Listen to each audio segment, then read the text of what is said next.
In 2022, it was said that Oprah apparently spent a fortune to make sure the docuseries created about her never sees the light of day, after clashing with Oscar-winning filmmaker and director Kevin McDonald over the project.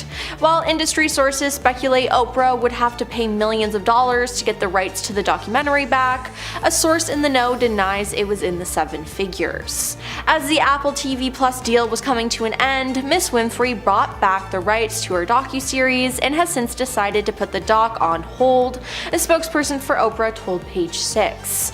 In addition, another source said Kevin made the film, but Oprah didn't like it and he refused to change it, and Oprah has paid back her fee to Apple. Again, this is strange because she's worked with Apple so many times before. Now, her previous work with them included the chat show The Oprah Conversations and the mental health special The Me You Can't See in collaboration with Prince Harry. Now, she also hosted Oprah's book club on Apple Books. But with everything going on with Oprah and her weird behavior the past couple of years, many people question why she canceled the docuseries and if Oprah was worried some damaging information was set to become public. Well, now isn't it sketchy? One person wrote in Page 6's comment section when this was revealed. Another individual asked, what is she afraid of or hiding? Now, similar takes showed up on Twitter, as one person wrote, what is Oprah hiding? While another tweeted, Oprah Winfrey shelled out a fortune to prevent a documentary release. Sounds legit, money talks, right? Not the truth. Yeah, I gotta say that is pretty sketchy sounding. And that's not the first time she's pulled some of her work.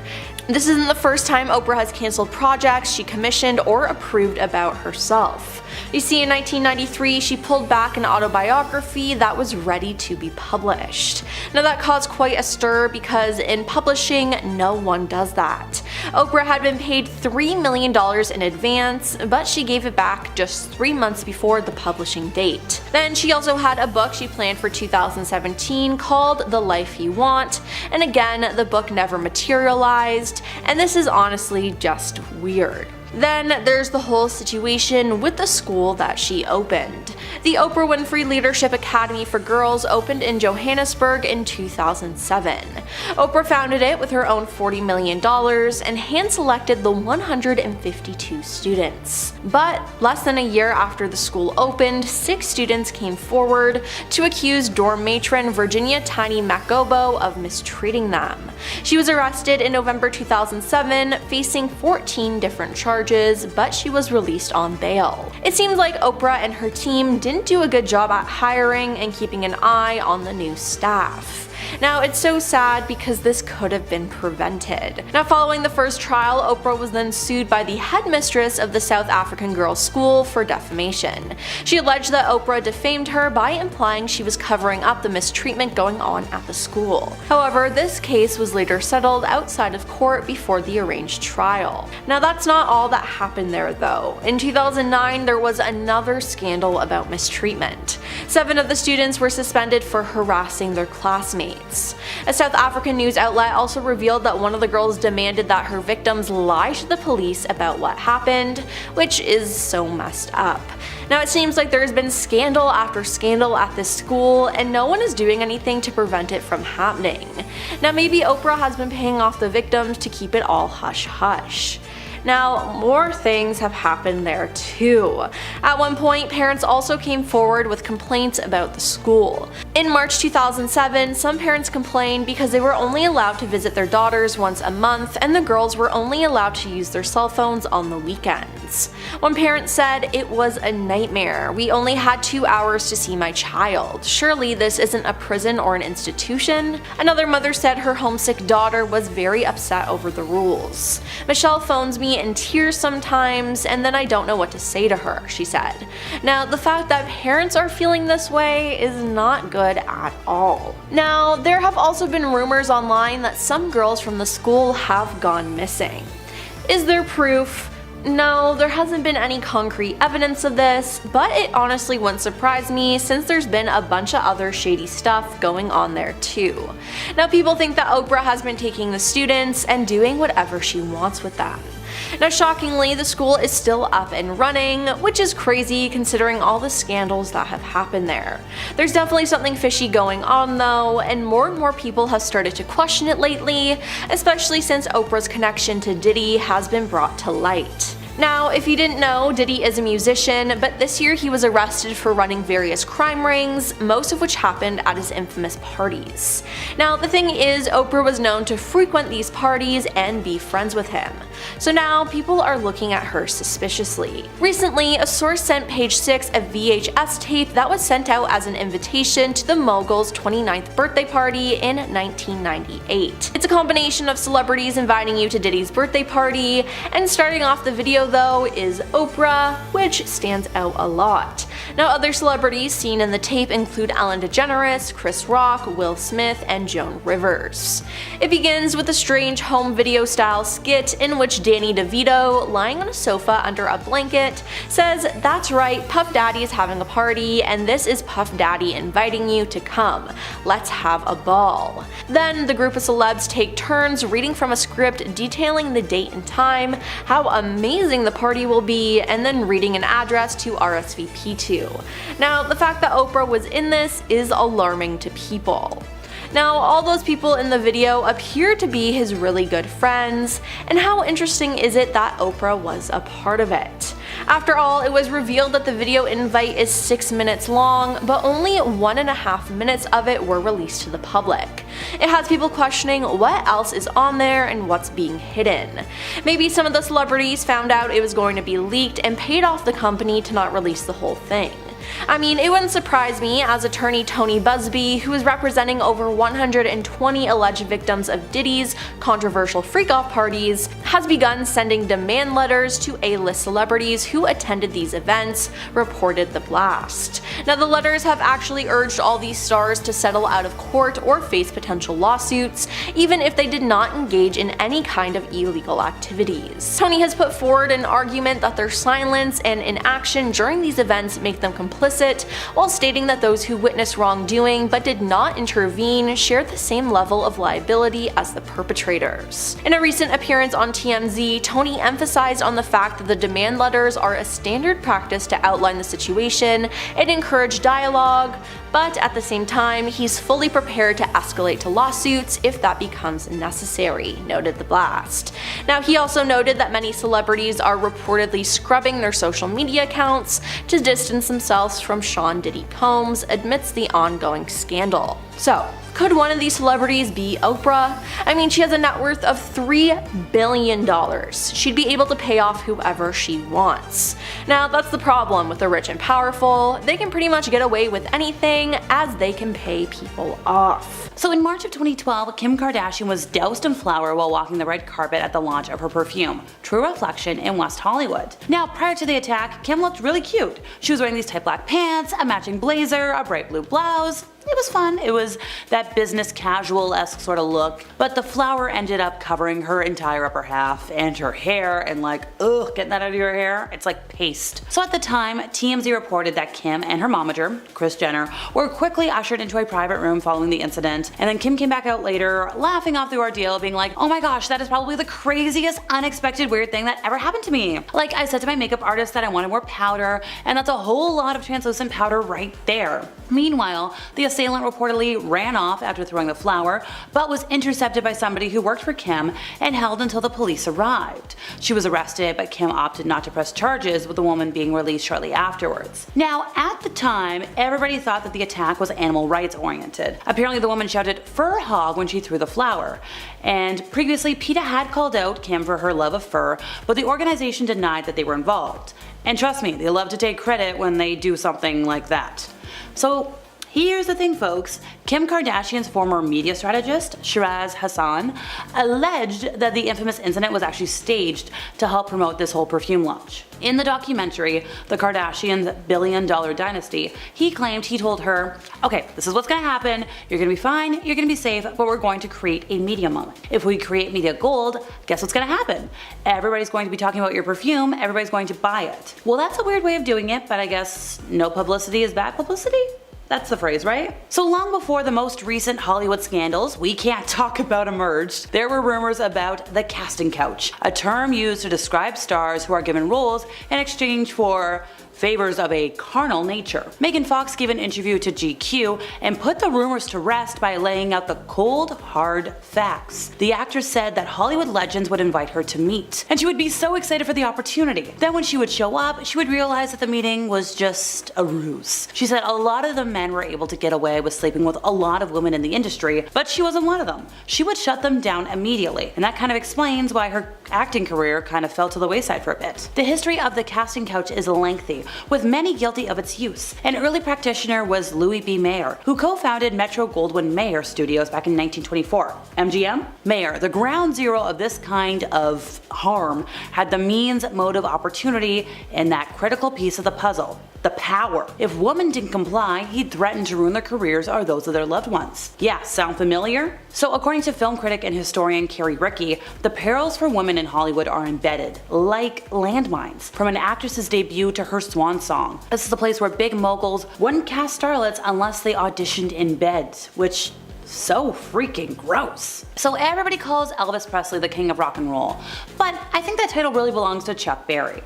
The man was a rock pioneer, and with a little help from Marty McFly, he produced some all-time classics like Johnny B. Good, Roll Over Beethoven. Rolling Stone even went so far as to deem him the 5th greatest artist of all time. But and it's a big one. While he's one of America's greatest musicians, there are some who'd say he's also one of America's biggest creeps.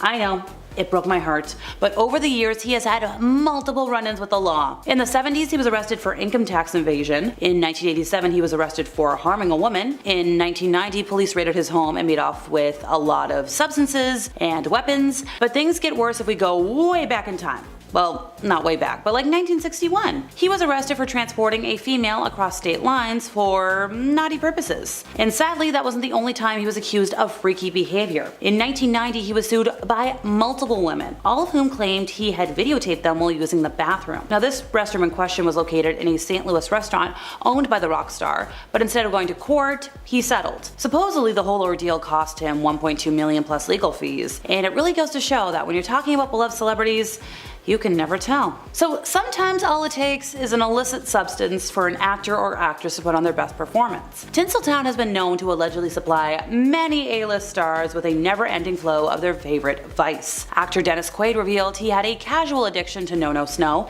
before becoming a huge star. When he first moved to LA in 1974, he dabbled with it here and there, but things didn't get out of control until he was booked to appear in mainstream films. He did reveal that no-no snow was listed in movies' budgets, but it was disguised as petty cash to keep the substance stuff on sets a secret, or an open secret. He claimed this was freely given out on movie sets because it was the norm. It was something everybody was doing. Now, looking back on it, he called his addiction one of the biggest mistakes he ever made. He said being addicted to it caused his entire life to fall apart. Even Jack Nicholson has spoken candidly about his use of substances.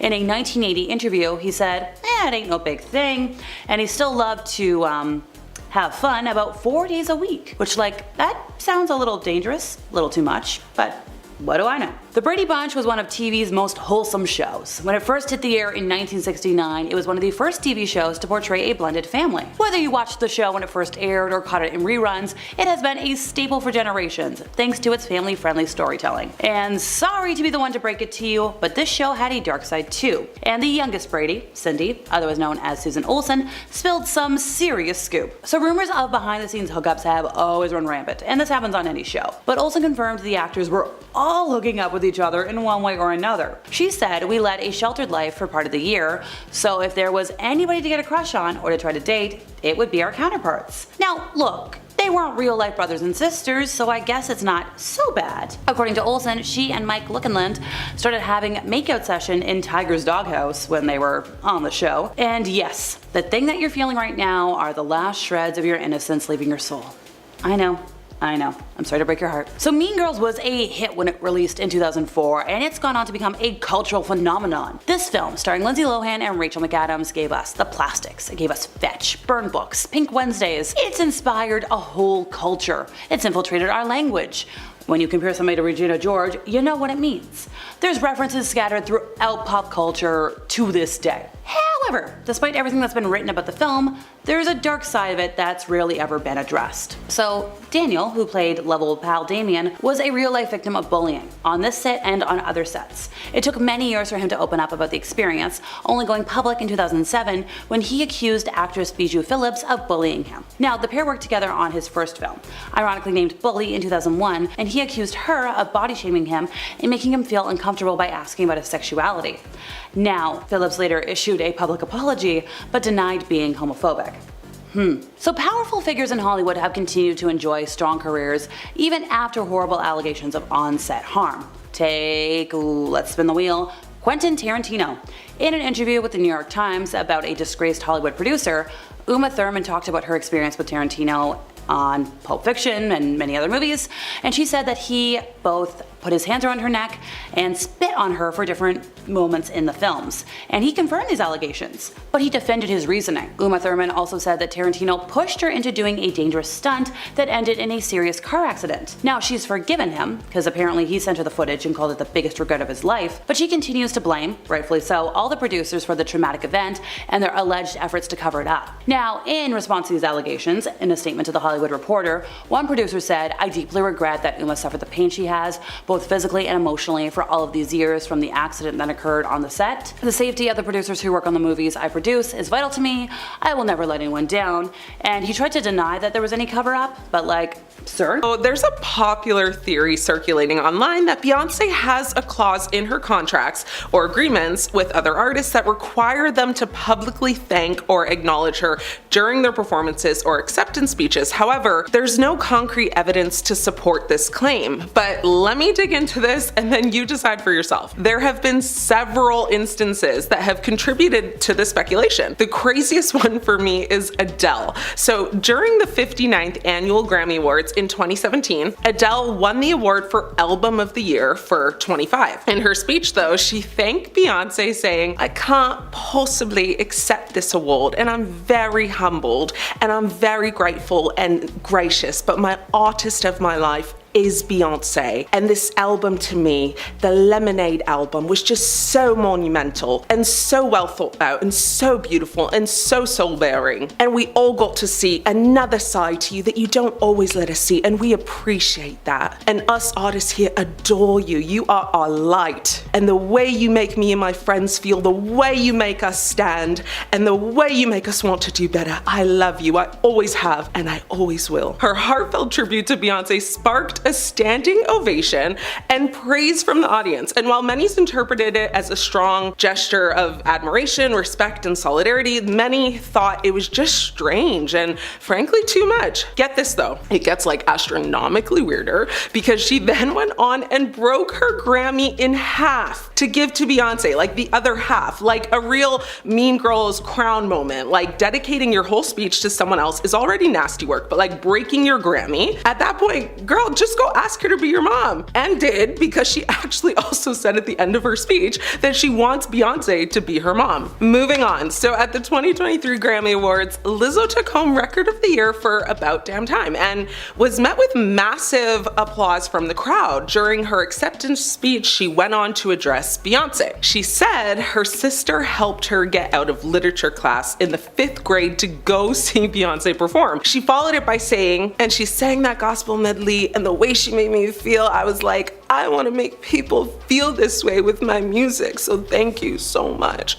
You clearly are the artist of our lives. Beyoncé seemingly was brought to tears and the crowd to their feet cheering. But this wasn't as intense as Adele, but still, nonetheless, it fed into the theories that Beyoncé forced her to do this. At this point, I'm ready to say thanks to Beyoncé myself. Although this next incident is a little different, it's still so absurd and has been talked about millions of times throughout the years, so I want to touch on it briefly. Yes, the 2009 MTV Video Music Awards incident between Kanye West and Taylor Swift. In case you've been living under a rock, allow me to quickly give you some context. So, West storms on stage and interrupted Swift's acceptance speech for You Belong With Me by taking the microphone out of her hand and saying, "Yo, Taylor, I'm really happy for you. you, I'm gonna let you finish, but Beyonce had one of the best videos of all time. This incident is considered to literally be one of pop culture's biggest moments in history. But the theories around it years later are very interesting. A viral TikTok conspiracy theory suggests that Kanye stopped Taylor from being influenced by Diddy, but there's no proof to that, of course, but many think also it was just Kanye being Kanye. But some think Kanye's interruption was intended to protect Swift from being involved with Diddy. He was apparently trying to create a rift between Beyonce and Swift, as she had close ties with Diddy at the time. Now, many TikTok users believe West knew about Diddy's allegations of preying on younger artists and wanted to keep Taylor Swift away from him and Beyonce's influence. One Twitter, or X user, attempted to explain the theory and wrote, "This Diddy thing is making people go insane. The conspiracy theories got me weak. They saying Beyonce was gonna unalive Taylor Swift, so Kanye saved her when he interrupted her on stage. But hey, I've never seen so many positive Kanye comments in a while, so a win is a win." Another user wrote, "Now I see it. He's not angry at Taylor, he's stressed. You people, listen now, search up how many artists were saying that stuff for Beyonce." And because Kanye knew what was going on, he said it to protect her just in case. And that wax figure, it was all for publicity to make up beef so the true dark reason won't see the light. Of course, there's absolutely no proof that supports these claims, but it is food for thought, right? The most recent viral thanking of Beyonce incident happened at the People's Choice Country Awards, where Shabuzi, who's known for his hit song titled A Bar Song, which by the way skyrocketed to the Billboard Hot 100, making a milestone for the artist who is actually known for blending country and hip hop. When he accepted his award for Best New Artist of 2024, during his speech, he went on to thank several people, but upon concluding it, he said, and I quote, "Thanks for you, the Empire, for being the best independent label partner any artist could ask for. And thank you, Beyonce, you're amazing." His lack of elaboration left some fans wondering why he said it at all. The simple "you're amazing" leaves so much to discuss. How is she amazing? What has she done for you? Why are you thanking her? He really made it so short that it was the perfect potion to add to the cauldron of TikTokers believing that these celebs are forced to thank her. And one person even said it's like he gave that whole speech, remembered last minute that he has to thank Beyonce or else. Thanked her quickly to save face and then walked off stage. And the scary part about all these people thanking Beyonce is when they do, they look like they're terrified. And what these TikTokers are saying is that Beyonce wields so much power that anyone who kind of treads on her turf is seen as a threat. And they've either got to bow down or they must be eliminated. Basically everyone who accepts an award, whether they're up against Beyonce or not. Now, weirdly though, everybody has been thanking Beyonce over the years when they're not even associated with her. Some fans said, well, is there any evidence pointing to the people being unalive due to not bowing down to Beyonce? Someone actually pointed out that one person who didn't thank Beyonce when she won a Grammy was Amy Winehouse. And yikes, she passed away the very next year. Also, Aaliyah also passed when she was entering the scene around the same time as Beyonce, and both were almost neck and neck when it comes to being the most up-and-coming star. Many think she falls victim, and to be quite honest with you, Aaliyah was actually more popular than her and on a trajectory to being the bigger star. Aaliyah was the princess of pop, but Beyonce wanted to be queen. Many say if Aaliyah hadn't passed away, Beyonce would be nothing today. Well, maybe not nothing, but definitely not as big as she is now. And let me give you some chills real quick. What's really creepy is that it was alleged at the time that Jay-Z was involved, or at least wanted to be involved with Aaliyah intimately. But Aaliyah was actually dating Jay-Z's friend Damon Dash, who, by the way, would go on to say that Jay-Z is a deceitful man. Now, on the fateful day of Aaliyah's passing, Aaliyah actually called Damon Dash and said she didn't feel good, something was off, and her intuition was telling her not to get on the plane. And apparently, Dash told her, you know you have to. Apparently, and also according to a book written by Kathy Landoli titled Baby Girl, sources said Aaliyah apparently was given a sleeping pill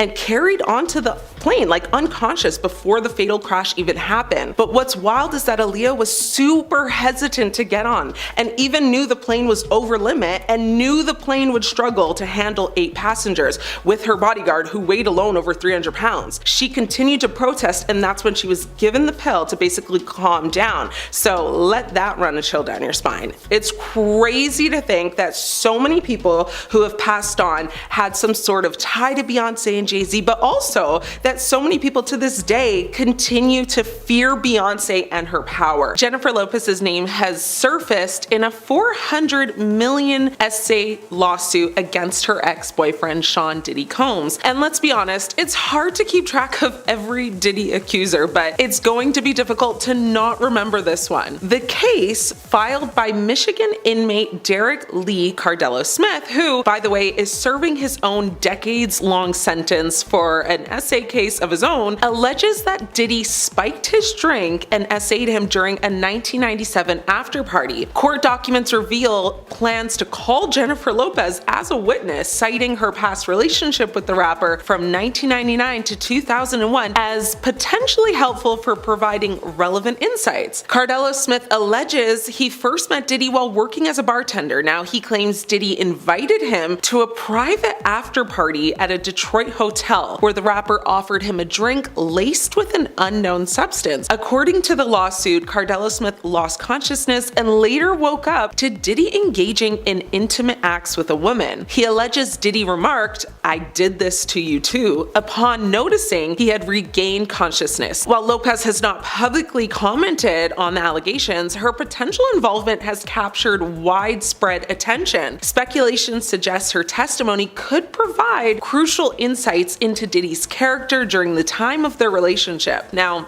the mention of Jennifer Lopez has added a new dimension to the case, fueling public interest and speculation, and while it remains unclear whether Lopez will testify or not, her involvement could influence the trajectory of the lawsuit and bring additional attention to the allegations against Diddy. Now, Diddy's legal team has labeled it as baseless, and that Cardello Smith mentioned 2 different locations for this alleged incident. They are also arguing that the claims were filed past the statute of limitations. So time will tell if J-Lo comments or gets involved in this or not. So keep your eyes and ears out for updates on this very bizarre case. Jennifer Lopez once got hotel staff fired for autograph requests, and this is one of just all kinds of ironic. Like, J-Lo has had a fair few movie roles under her belt. One of my personal guilty pleasures is Made in Manhattan, which came out in 2002. Now, in this movie, and much like Jennifer's own Hispanic roots, the character plays a Puerto Rican hotel maid trying to make ends meet while she cares for her young son as a single mom. Now, in 2012, in her real life, Jennifer's trip to Germany made major headlines because a hotel worker, who was also a maid, who's named Prey Dodage, was reportedly fired on the spot for requesting an autograph. According to sources, Prey asked her assistant for an autograph and was fired literally the next day for no reason. Prey would go on in a statement to say, "A day later, the cleaning company that employed me at the hotel called and said Miss Lopez had complained. I was fired right there on the phone." Prey had said she asked as politely as possible and didn't think it would cause such a frenzy and definitely not get her fired, but unfortunately it did. The hotel denied the rumors, as did J-Lo, who called the story hurtful. Of course, when Jennifer was being interviewed on playing a hotel worker in Made in Manhattan, she only had wholesome things to say, with her stating, "My character is just trying to make ends meet. I really relate to her. You shouldn't judge or discard people." Now, talk about putting your money where your mouth is, right? This secret is one she's been trying to keep under wraps ever since it happened, because not her playing a struggling maid and claiming she cares, but then gets a struggling maid fired for simply wanting an autograph. So to be so fair, I see how the maid would assume J-Lo would relate to her since, you know, she played this role like 10 years prior. Anyway, Jennifer Lopez has made it very clear that she is Jenny from the block. She has talked about growing up in the Bronx so many times, and honestly, I don't think there's a single person that doesn't know that. Now, Jennifer won't actually go to the Bronx, like she refuses to visit. Now, pulling yourself out of poverty is nothing to be ashamed of. In fact, it can be something to be proud of. A homeless Chris Pratt was once serving up shrimp and living out of an RV before he got famous, and Mila Kunis's family moved to the US with just $250 to their name. So while some celebs, you know, put their humble roots behind them and never look back, like I mentioned, a huge chunk of J-Lo's fame comes from repeating over and over that she's still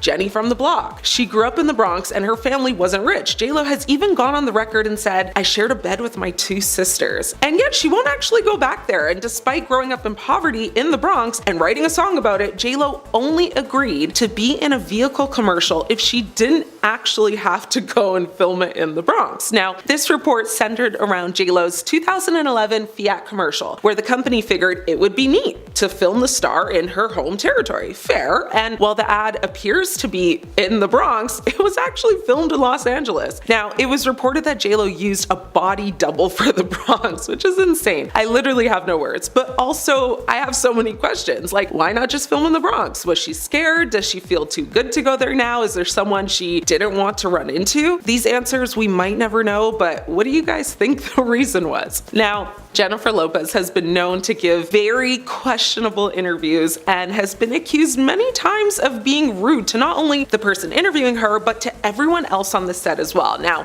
one interview in particular that was very alarming was one she did when her song Waiting for Tonight came out. She was being interviewed actually by her sister on the set of her music video for that song, and she said that while they were setting up to shoot, they were playing music. Now, when she arrived on set, she was annoyed that the music they were playing wasn't hers. Now, remember, she is the one recounting this story. Then she goes on to say that she started to vibe with the music. It was dance and catchy, but she said she did so begrudgingly. Then when the chorus came on, she was actually like, "Oh, this is my song. That's why I like it." The music was actually a dance remix of Waiting for Tonight that she just didn't hear yet. So that's why she didn't know, of course, or recognize it at first. But a lot of people saw that interview and thought, wow, what a narcissist. Like, how odd she was for saying what she said. Like, no self-awareness at all. She was laughing at her story like she was the most charming person in the world, not the humble,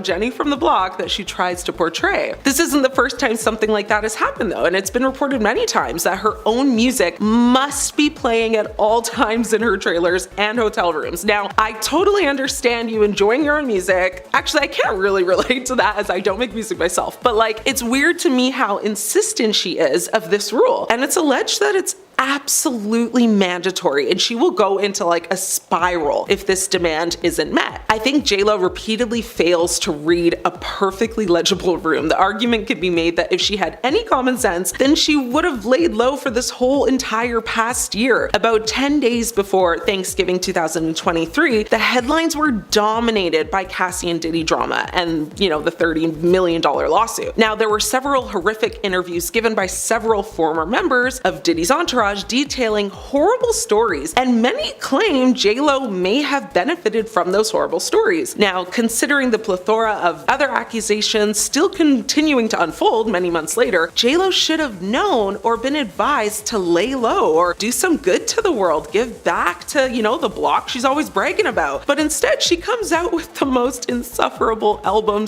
/ movie / documentary, whatever it was. The fact she had $20 million to lose for the trilogy of failures that she released, and at the same time was aware that her Catholic primary school and Catholic high school in the Bronx begged her for meager donations to remain in operation, and she gave them nothing, knowing the negative impact their dissolution would have on the block she sings about. One might say she deserves the slow burn of an extended downfall. Now, many critics have said that she lacks authenticity. One social media user said, aside from the fact that she has no actual singing talent and has been relying on the uncredited voices of other women like Ashanti and Christina Milian to carry her songs, she insists on pushing the narrative that she's a hood girl from the block, and it's become so obvious that everything about her is phony. No one from her old neighborhood claims her. She doesn't do anything for the community that supposedly made her who she is. In fact, everyone who's ever crossed paths with her as a service worker only has horrible things to say. Another person went on to say her latest projects reek of vanity and delusion. No one thinks Bennifer is the greatest love story never told. No one even asked for that. Even Ben seems embarrassed about it. And she tried to make this whole song and dance act about her life so deep and profound, but it's actually just completely unhinged nonsense that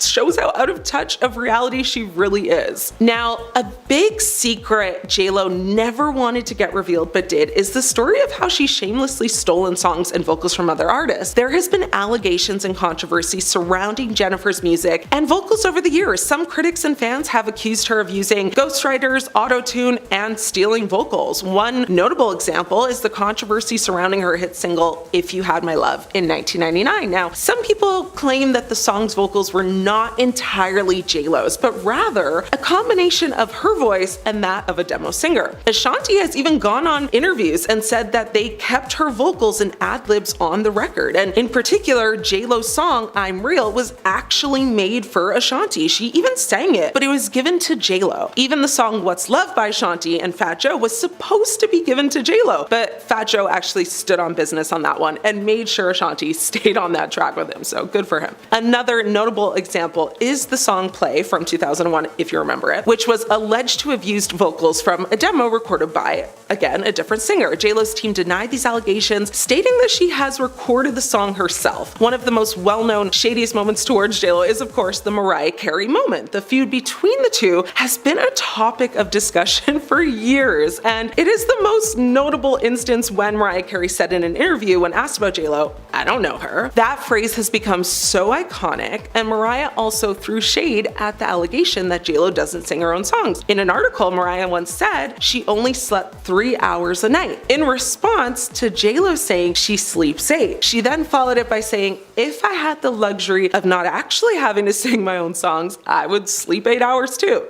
Shots fired. So, are you Team Mariah or Team J-Lo? Do you remember how there was a weird energy between co-stars Blake Lively and Justin Baldoni when their film It Ends With Us was released? Well, it turns out there was something going on, as Blake has just sued Justin, but Justin is hitting back. So what really happened? Well, fans pointed out that Justin was noticeably absent from joint press events for the movie when it first came out, and that there weren't really any premiere photos of him and Blake together. According to a source who spoke to Us Weekly at the time, there were two camps on the film, Team Blake and Team Justin. This creative struggle set the tone for the negative experience behind the scenes and grew into them not speaking anymore. Now, this made sense as Justin only appeared on the red carpet solo and side by side with his wife Emily and other friends and family, but never with Blake or other co-stars. Now, unnamed sources told The Hollywood Reporter that there was a fracture among the filmmakers in post-production, and that Blake, who was a producer on the film, had commissioned her own cut of the film from editor Shane Reed, who was the editor on her husband Ryan Reynolds' film Deadpool and Wolverine. Now, everyone on the internet then pretty much switched on Blake, calling her the problem and digging up things that made the star look bad. A journalist stepped forward to talk about how uncomfortable they were interviewing Blake in 2016. Norwegian interviewer Kirsty Flaw, who goes by Curtsy, uploaded her 2016 interview with Blake that was so uncomfortable it made her want to quit her journalism career. At the time of the interview, Blake had announced her pregnancy at the Met Gala that May, but appeared to take offense when Curtsy starts the interview by congratulating her on her little bump. Congrats on your little bump, Blake mockingly retorts to Curtsy, who visibly isn't pregnant, and later on in the interview, Blake and her co-star seem to just ignore Curtsy altogether. It's really awkward. Now, Blake had also been blasted as tone deaf and shallow after she hosted an interview with her It Ends With Us co-stars and failed to discuss the serious message behind the movie. Blake sat down with fellow cast members Jenny Slate and Isabella Ferrer, as well as author Colleen Hoover, and many people were left unamused by the lighthearted nature of their conversation. Now, the four women giggled together as they discussed everything from their dream job to their zodiac signs, but there was no mention of DV during their chat. And social media users were quick to slam them, particularly Blake, who hosted the interview, for partaking in the breezy questionnaire given the serious nature of the film and for failing to speak about the topic. Now, everyone was blasting Blake for the way she promoted the movie, and there were many viral posts about the star, exposing her as a mean girl in Hollywood. Now, everyone just seemed to be over her, but at the end of December though, things heated up as Blake filed a complaint with the California Civil Rights Department on December 20th. Then she filed a lawsuit in New York federal court, which was brought against Justin Baldoni as well as the film's production company, Wayfarer Studios, its CEO, Jamie Heath, Baldoni's publicist, Jennifer Abel, and crisis communications representative, Melissa Nathan. Now, Blake is alleging that Justin caused her to suffer severe emotional distress and pain, humiliation, embarrassment, belittlement, frustration, and mental anguish, in addition to lost wages. She then claimed that Justin improvised unwanted kissing, Justin called her personal trainer behind her back, Jamie showed inappropriate videos of his wife on set, and various other issues while on set. Now, Blake's husband Ryan Reynolds was present at these meetings to back her up, as Blake claimed she made a list of demands she wanted Justin and Jamie to meet before she resumed filming, which claimed that Justin should not make inquiries about her weight and make no further mention of her father, who had passed. Now, in the lawsuit, Blake claims that Justin hired a crisis PR team to smear her in retaliation for her raising the issues. And it honestly appears that way, to be honest, and more proof of that came true as on December 22nd, the New York Times released an article about all of this. Private messages obtained by the New York Times appear to show intentional attempt to bury Blake. You know, we can bury anyone, Justin's PR Nathan is alleged to have said, per the New York Times. Justin is said to have sent examples of a viral social media thread accusing another celebrity of bullying, writing, "This is what we would need," the Times alleged. Miss Nathan soon floated proposals to hire contractors to dominate social media through full social account takedowns by starting threads of theories and generally working to change the narrative. All of this will most importantly be untraceable, she wrote. But Justin's lawyer said that he had hired a crisis manager due to multiple demands and threats he alleged Blake made, including threatening to not show up on set, threatening to not promote the film, ultimately leading to the demise during release if her demands were not met. Now, the same day this article came out, Justin was dropped by his talent agency, and many celebrities were speaking out in support of Blake. Colleen Hoover, who refused to do press with Baldoni, posted to Instagram after Blake first made her allegations to call her nothing but honest, kind, supportive, and patient. America Ferrera, Alexis Bledel, and Amber Tamblyn, who starred alongside Blake in her 2005 breakout role in the Sisterhood of the Traveling Pants, slammed the vindictive effort and sued to discredit her voice, and Amber Heard said she had seen similar social media campaigns firsthand and up close, calling it horrifying and destructive. Actresses Kate Beckinsale and Abigail Breslin shared their own stories of harassment and retaliation in the wake of Blake's lawsuit, and director Paul Feig posted that Blake did not deserve any of the smear campaign. Another one of Blake's It Ends With Us co-stars, Brandon Slynar, posted a link to the initial New York Times story, and Jenny Slate, another co-star in the film, said she stands by her loyal friend. Amy Schumer posted a story on Instagram that said, "I believe Blake," and Sony Pictures, the distributor of the movie, also showed support for the actress. "We have previously expressed our support for Blake in connection with her work on the film. We fully and firmly reiterate that support today. Further, we strongly condemn any reputational attacks on her. Any such attacks have no place in our business or in civil society," it said. But then, Justin sued the New York Times for $250 million and claimed that Ryan Reynolds aggressively berated him. Justin and 9 other plaintiffs, including publicists Melissa Nathan and Jennifer Abel, brought a $250 million lawsuit against the newspaper alleging libel and false light invasion of privacy. Now, the suit, which has been seen by The Independent, was filed in Los Angeles Superior Court and claims that the Times reporting cherry-picked and altered communications, stripped of necessary context, and deliberately spliced to mislead. Now, in the lawsuit, Justin and Jamie accused the New York Times of publishing a one-sided article based on Blake's complaint with the California Civil Rights Department. The suit alleged that the Times relied almost entirely on Lively's unverified and self-serving narrative, lifting it nearly verbatim while disregarding an abundance of evidence that contradicted her claims and exposed her true motives. But the Times did not care. Now, a spokesperson for the New York Times said, "Our story was meticulously and responsibly reported," and they said that the outlet had reviewed thousands of pages of original documents, including the text messages and emails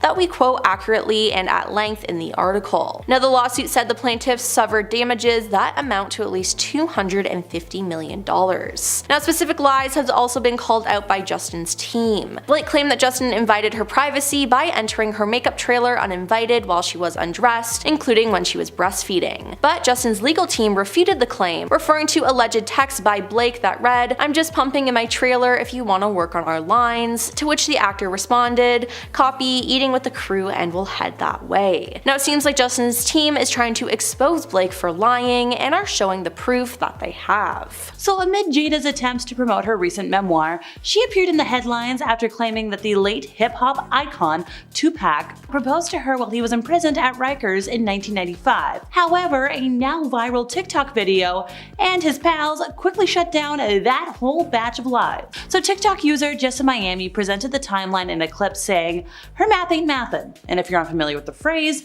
it means that things aren't adding up or making sense. She started by mentioning the conviction in 1995 and sentencing after he was found guilty of harming Ayanna Jackson.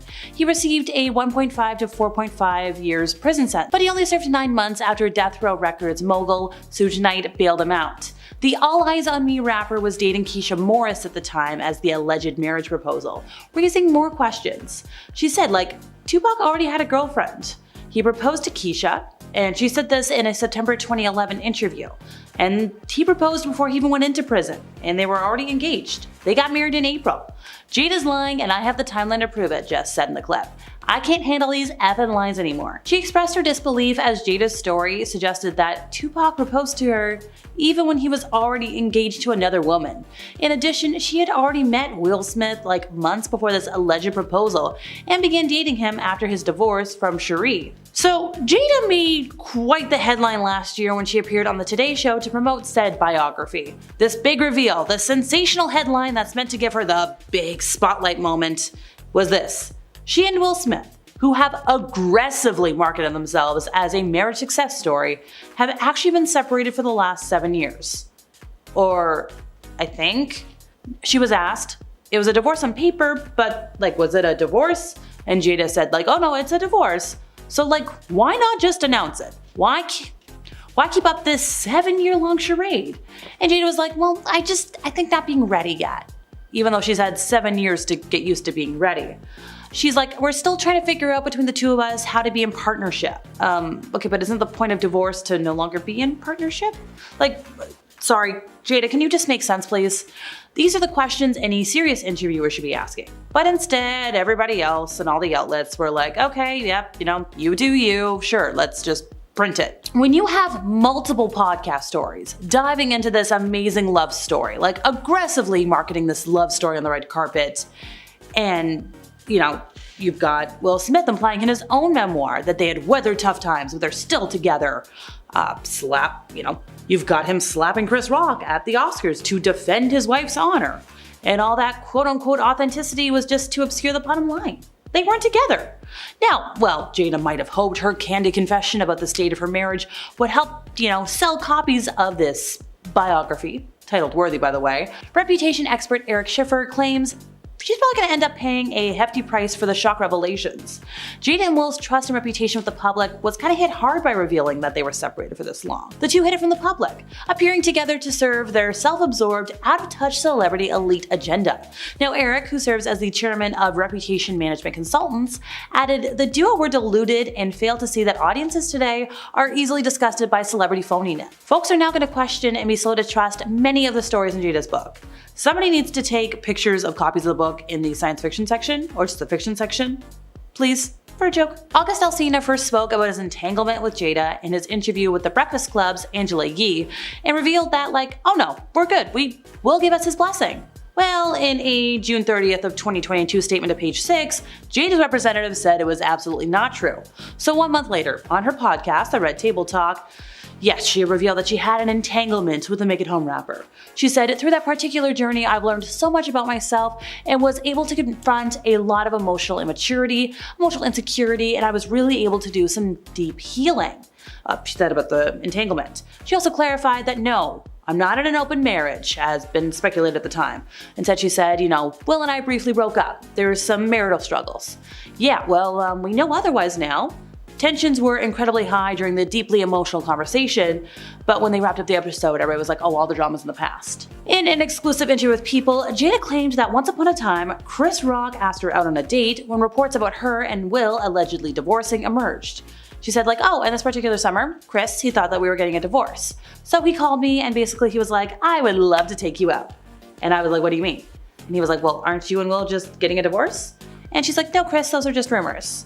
Now, while the What to Expect When You're Expecting star has yet to respond directly to the claim, a source told the Daily Mail that Chris Rock was frustrated hearing the story make it to the news. People may have started to move on, but now it's back in the limelight, and it's just frustrating that everything's coming back to the forefront.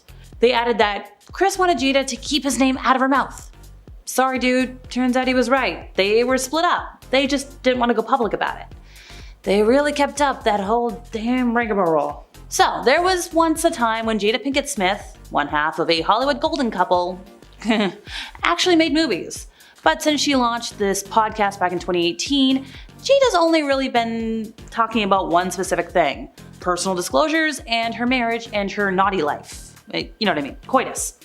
She's made her life a quote-unquote open book, but apparently now that's a work of fiction. So after 5 years of running a liquidation sale on her marital secrets and innermost thoughts, what's actually left to fill a book? Well, no worries folks. She had that ace in her pocket. Once again, she used that book to announce the divorce, or quiet separation. Like, yes, they still act like a couple in public, so I'm not quite sure what to make of it. Not a divorce on paper, but it was a divorce. Now, don't get me wrong, there are divorced couples that do have a healthy relationship for their offspring, but this is more than that. In her 2015 interview on The Howard Stern Show, Jada said she would have lost her Matrix role long before she started filming if she was 100% truthful about her pregnancy. At the time, she hid the fact that she was carrying her daughter Willow. Like, she didn't get the role of Trinity, but they kept her in mind. And they wrote this part for her, she mentioned. And I'll never forget when they called me and they were like, Jada, we have this role for you, but you're pregnant. Well, she told the crew that Willow would be out in October, even though her expected delivery was in the beginning of November. Well, luckily for everybody, Willow Smith was born on Halloween night of the year 2000, and Jada shared that she got in the gym, she got it together, she was super excited to be part of the franchise, but oof, that could not be healthy. Leah Remini told the Daily Beast in 2017 that Jada was a member of Scientology, but Jada denied this claim in a tweet. She's like, I have studied Dianetics, which that's the Scientology thing, and I appreciate the merits of study tech, but I am not a Scientologist. Okay, well, I'm gonna call a spade. 2 years later, Scientologist Sam Domingo disclosed to the Daily Mail that she had encountered Jada at the Church of Scientology Celebrity Center, which is in LA, seeing as apparently Jada was a top recruiter for the organization. Once again, she hasn't come out and said more, but Dianetics. Girl, no. So for many years, Jada has painted herself as the perfect parent for her children. Fans supported her when she said her and Will's ultimate goal was to prepare them for the world. She's like, I don't want to make decisions for you. I want to prepare you as much as I can, as quickly as possible, and give you, as much power over your life as quickly as I can. Here's the thing. Both Jaden Smith and Willow Smith have repeatedly shared struggles of having Will and Jada as their parents, saying that the spotlight made them feel terrible. And despite the contradicting experiences, yes, they did eventually express their gratitude to have their parents as their parents. Jada decided to hash up once again the 2022 Oscar slap heard around the world, and she insisted she didn't cause it. However, a lot of viewers accused her of triggering Will to do it by rolling her eyes at Chris Rock's joke about her. And a viral TikTok video supported the claim by showing the angle that captured Jada tilting forward and laughing after the slap. Another video captured Will laughing at Chris's joke, but then he immediately walked up to the stage after seeing Jada roll her eyes and show a displeased reaction. So, where's the truth here? And finally for today, a lot of folks have spotted signs that Jada might have fibbed about her struggles with alopecia. So Jada opened up about it in an early episode of her podcast, sharing that she felt terrified when she noticed her hair started falling out. She's like, it was terrifying when it first started. I was in the shower one day and then just handfuls of hair in my hands and I was like, oh my god, am I going bald? But fans, theorists, and experts have given their 2 cents over the years and stories aren't adding up. Dr. Gary Linkoff, a double board certified medic by the American Academy of Facial Plastic and Reconstructive Surgery and the American Board of Head and Neck Surgery, who also suffers from alopecia, explained that she might have mistaken or exaggerated the damage caused by the illness. Now, according to this medical expert who did not treat the actress, the alopecia Jada described on the top of her head looks like a scar that she gained from a facelift. So in his opinion, Jada's only bald because of some degree of traction alopecia, which is caused by her extreme hairstyles and yeah. So What do you think, folks? Kim Kardashian recently shared how she makes sure her kids aren't finishing all their Halloween candy. In an appearance on Jimmy Kimmel Live ahead of her American Horror Story Delicate Part 2 finale, the 43-year-old reality star and entrepreneur shared with Kimmel what it was like growing up next to Madonna in her childhood and adult years, and what it's like trick-or-treating with the Material Girl singer. Kimmel's like, I would imagine this is like a celebrity neighborhood, but like, you got good candy, right? Kim was like, yes, and then Kimmel was like, Madonna allowed her kids to eat candy? She seems very healthy. And Kim was like, yeah, absolutely, she's very healthy.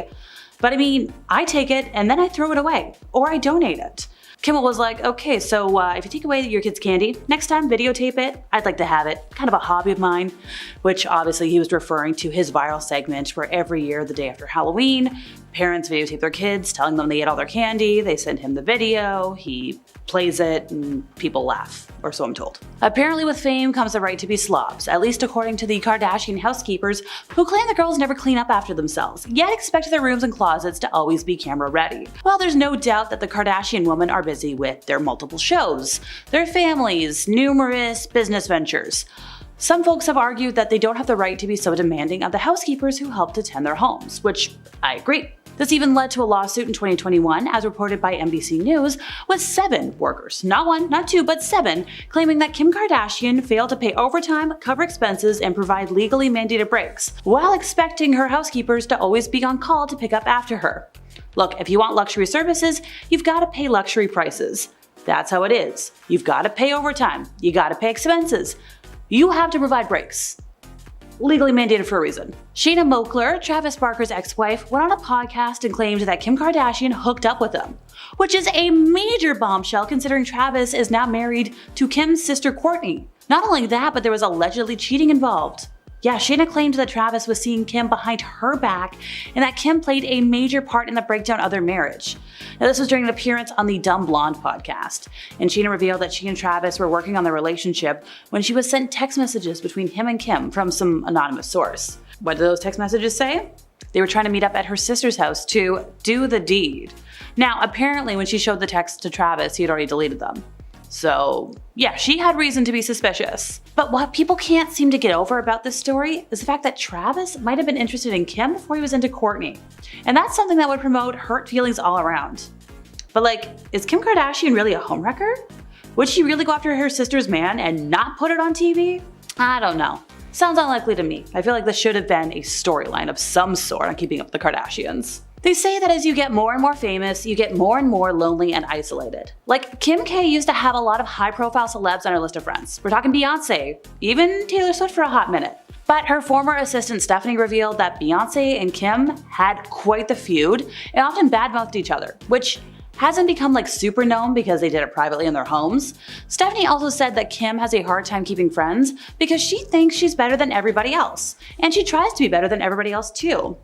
Let's see, we've got a whole list of people that she's cut off over the years. Jordan Woods, Black China, and Drake. It's easy to judge someone who has a big ego, but would any of us act different in Kim's situation? Most of us will ever know, but like, why would you think you're better than your friends? According to a March 2023 Bloomberg Businessweek report, Kim was questioned by the feds as part of this crazy investigation into the big Malaysian financier. I think his name is Zhou Lo, who was a mogul at the center of the big infamous 1MDB fund embezzlement scandal. So US prosecutors alleged that Lo had stolen at least 4.5 billion from One Malaysia Development Berhad, which was founded and led by a former prime minister. The Justice Department indicted Lo in 2018 for conspiring to launder billions of dollars stolen from the development fund and paying out hundreds of millions of dollars in bribes. And since then, he's been like a fugitive. I think he's living in China. In 2019, Kim told the FBI that she once played Baccarat in a Las Vegas casino with Lo and others, and she ended up winning big. Now, he told her, keep your chips, which were worth $350,000. And she told the FBI that when she went to the casino counter to cash out, she was handed $250,000 in a trash bag full of $100 bills. So she put the trash bag full of cash in her carry-on bag and boarded a Southwest Airlines flight back to LA.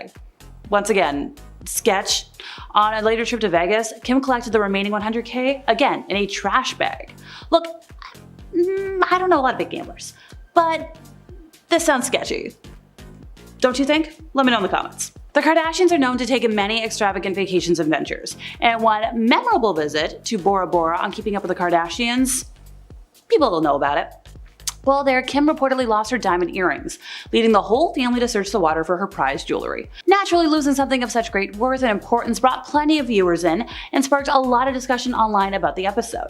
Everybody was worried, where's Kim's earring? Seriously, like, there's people who have never seen a whole episode of the show, but if you quoted them, "Kim, there's people dying," they'd roar laughing. I'm not even a super fan. I quote it all the time. But the problem here, according to RadarOnline.com, Kim's ex-husband, Chris Humphries, said it didn't actually happen. Kim didn't lose her earrings. The move was a publicity stunt to get views. While this surely wasn't the only time Keeping Up with the Kardashians created a false moment, the lost earrings are a prime example of the lack of reality in the reality show. It also shows viewers should reserve judgment and sympathy when something happens on the show, since it might be fabricated for views, which is something we'll talk about more in a moment. We all know reality TV is quasi-scripted by this point in our lives. If you didn't, my bad. But like, when something is this heavily scripted, it's just annoying.